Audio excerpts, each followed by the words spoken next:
everybody. This is Lady Frida and I'm this this is part 2 of The Last Door, Chapter 2 Memories. I already pre-recorded it, so I figured I'd just add my voice to it. And morphine. Why would a nun have morphine in there? An old mirror that hardly reflects. On the upper shelf of the antique cupboard, a well-worn Bible and rosary beads. Like I said, I already pre-recorded it, and it's going to be kind of fast. Through the big open window, dust cold wind blows in and freezes. Well, good evening, sister. Sister? All the suffering, all these tears, all our prayers unanswered. What do you mean, sister? All these years entrusted to the Lord, praying, looking for answers, for something that could give us strength. Every day I hear them cry, pray, scream, and die. And what for? Where are you, Lord? Why don't you answer me? The Lord works in mysterious ways, sister. Certainly yes, but I don't ask for much, just something to go on a path to follow. I can't go on, not like this. Excuse me, sir. I am horrible at voice acting. I gotta try to get that down.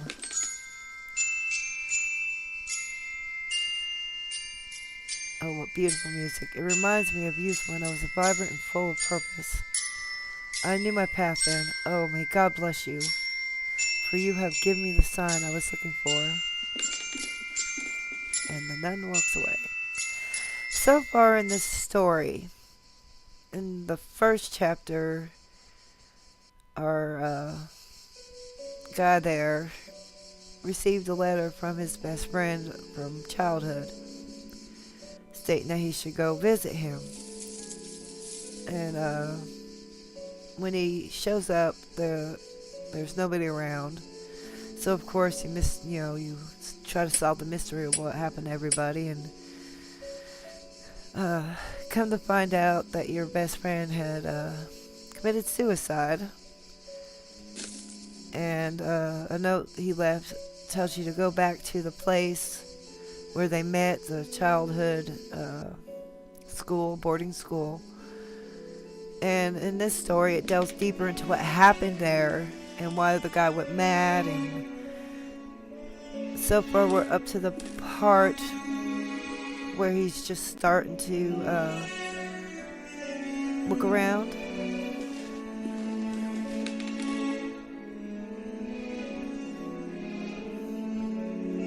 And obviously now it's kind of like a hospice type thing.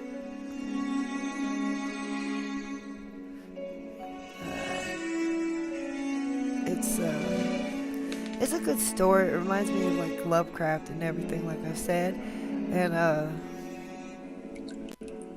even though it's pixelated and doesn't have really good graphics, it has a really good story behind it. There's a puddle in the shower. I can already open the tap with no risk of losing the shiny object below.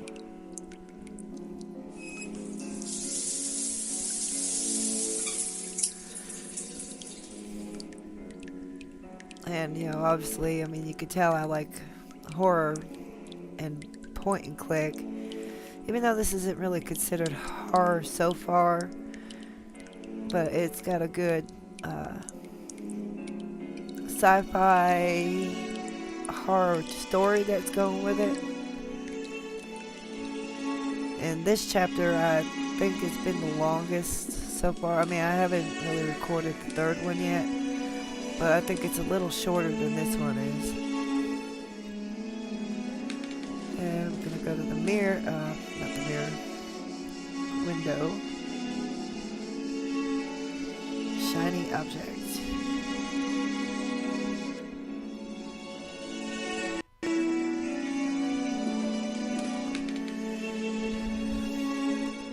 I'm gonna try to read a little bit. I got a little too fast.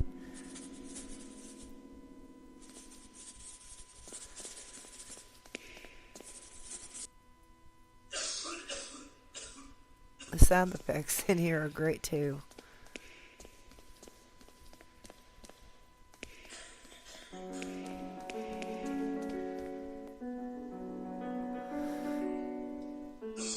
It does have a lot of puzzles.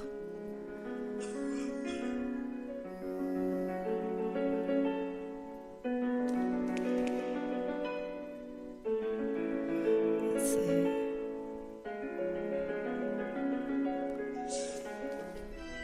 Oh, our mother is crying?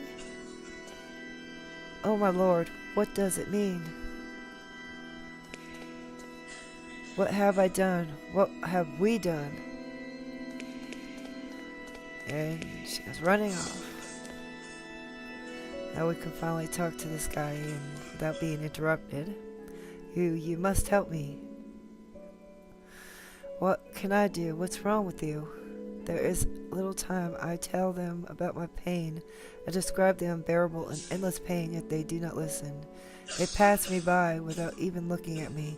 They say that they're praying for me, but it does not cure my ailment. But sir, I know, but I beseech you, you will be saving me from horrible torture. I will be eternally indebted to you. I don't know. I'm very sorry, sir. I do not wish to extend your suffering, but I cannot pay for your relief at the cost of your life. You asked me to shoulder a terrible burden. I will speak to Mother Elizabeth to see if there is anything more she can do for you. I understand the magnitude of what I'm asking. Thanks anyway, sir.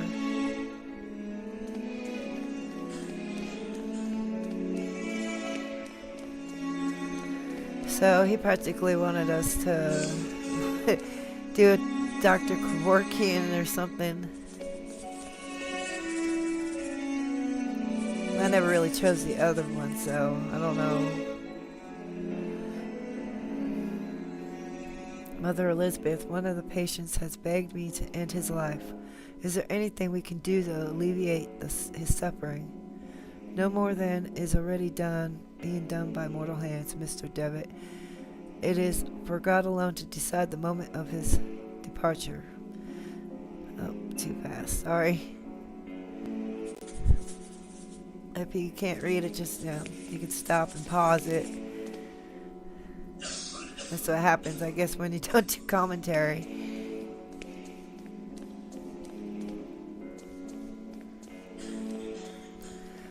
And he is gone. Let's read the note. There is a note on the bed.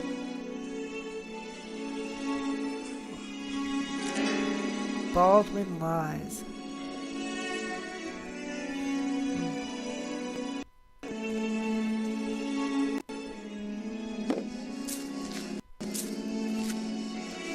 Noises coming from inside the coffin. What the hell? A locked, badly finished wooden coffin. It seems that whoever made it was a bit rushed to finish it. I can't open the coffin with my own hands. So we gotta go find some tools. I wonder who can be in the coffin.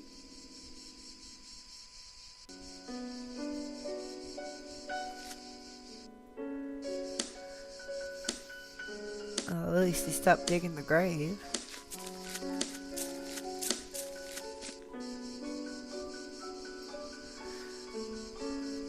Tell me about Monsignor. Can't rightly say. After all these years, I've never seen the man. Who knows, maybe he doesn't exist. Excuse me the interruption, Mr. Baldwin. So Mr. Baldwin, he lies. And we're going to try to steal his tools. Obviously.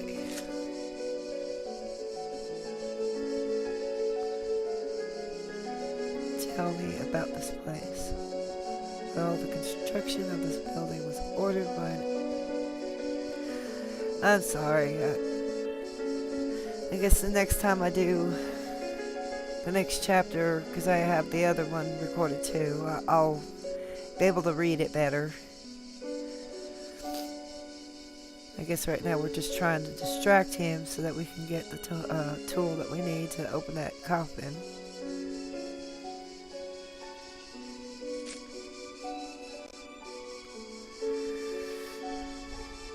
We were so slick there.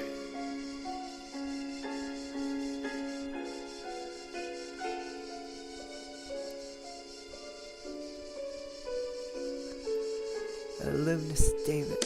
Yeah.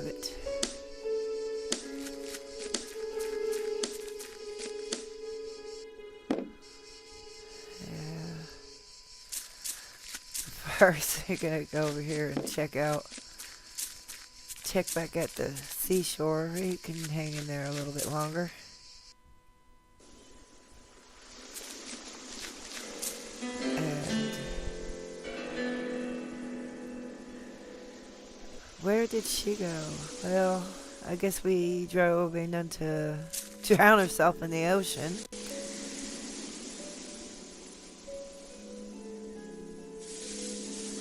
Of course, she's not on the rock, and she's stripped and just ran into the ocean.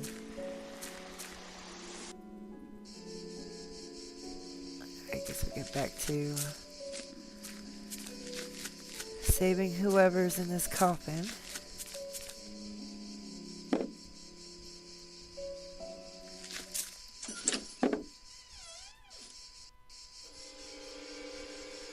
Oh dear God. The darkness of his eye. His body is petrified. He looks as the look of sheer terror on his face. Oh my God, but what has happened? Talk to me. We gotta, I think that's the Mother Superior or something. I guess we can get past her to the door.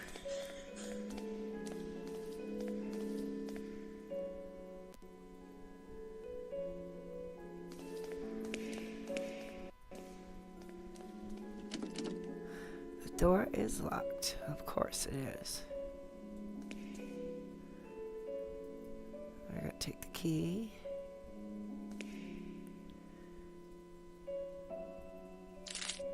Oh great. Scratch marks have been found in his stomach. Clear. Oh, there ain't no way we'll read all of it, but typhoid fever, tuberculosis, unknown. He died while he was sleeping. Respiratory arrest, morphine overdose, poisoning.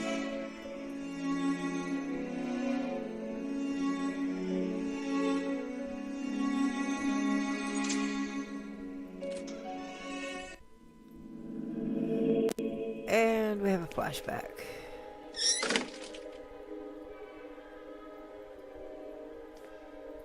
Don't look into his eyes.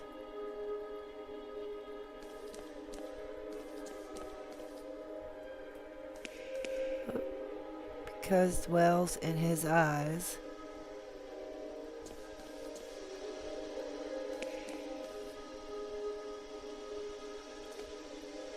The deepest darkness. I guess they must be his buddies from back when he was a kid at school. Come in, my son. Did you think you could hide these books from me? They are just classic literature books, Father. Socrates and Aristotle. Silence, instruments of falsehood, you mean. Fallacies come from the snake. Now, son, get on your knees and pray to the Lord. Apologize to the Lord. Pray to the Lord. Oh, ow. It's Latin. Evil in itself.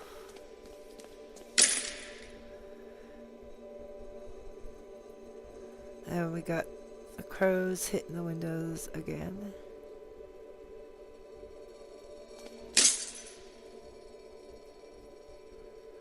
Eye of the bird, what does this mean?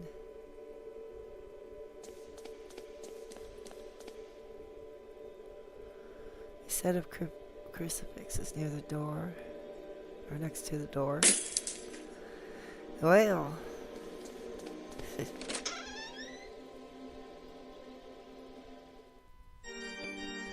Lord, your eyes burn me. I don't deserve mercy nor forgiveness. O Lord, have mercy on my soul. Who are you sending me? Is death to whom you are handing me over? Has my hourglass already run out? Father Ernest? Ernest, it's been many years since I've heard that name. Oh, I see. Father, I'm here to be able to remember. You have to help me.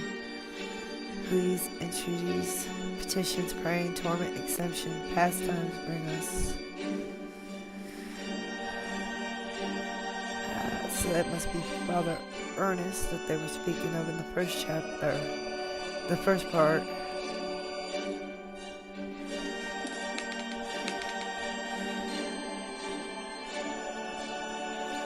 Image of Christ crucified, explicitly.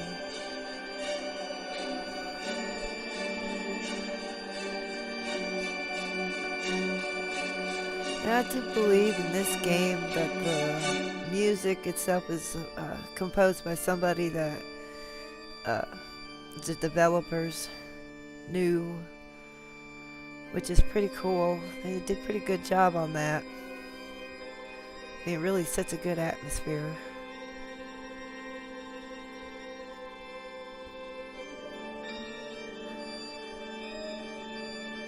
Yeah, here's a little quiz type thing that he sets upon us.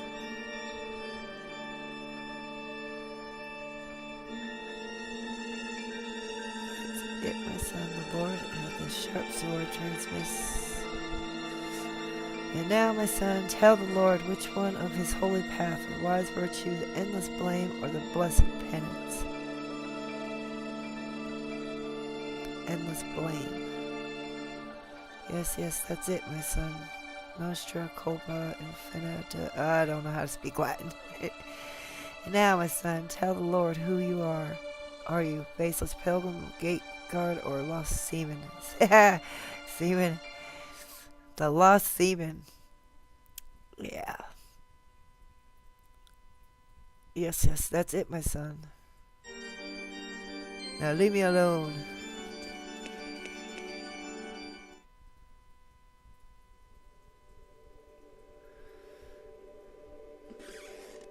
Mumble.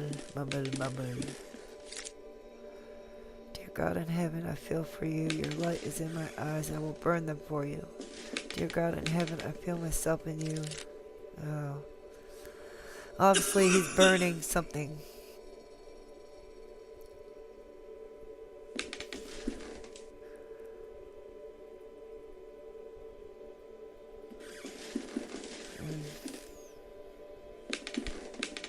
Oh, there's a bloody razor blade in there. It's just wonderful.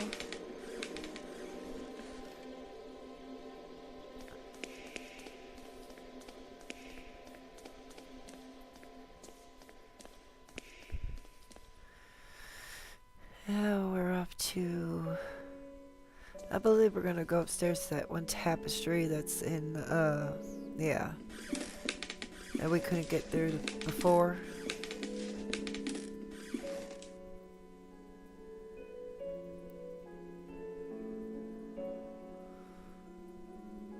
Yeah, we're gonna make a cutting tool.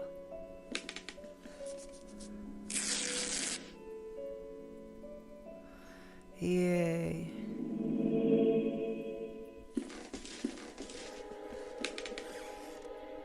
And finally, our expert on philosophy, Jeremiah Devitt, shows up.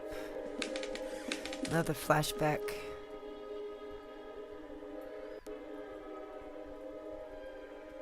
And who is it? Anthony. I guess that's his best friend that he found in his house that he was in the attic, dead.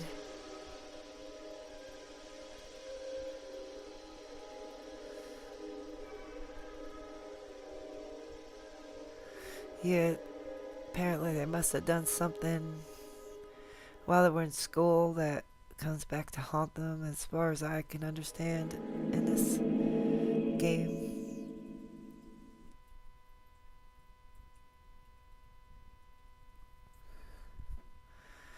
I do believe it's about...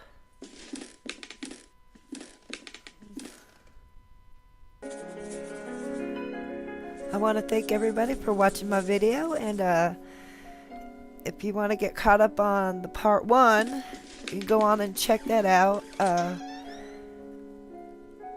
and see what happened so far in the story. And there's also the first chapter to get caught up on how it began. But if you are new to my channel, please subscribe and join my wonderful crew. I would be more than happy to have you and appreciate it very, very much. And if you like my video, give it a like, comment, share, favorite it. That does help me a lot, and I do appreciate it, and it brings a little bit of happiness to my day. Other than that, I would like to say have a good day, and bye-bye.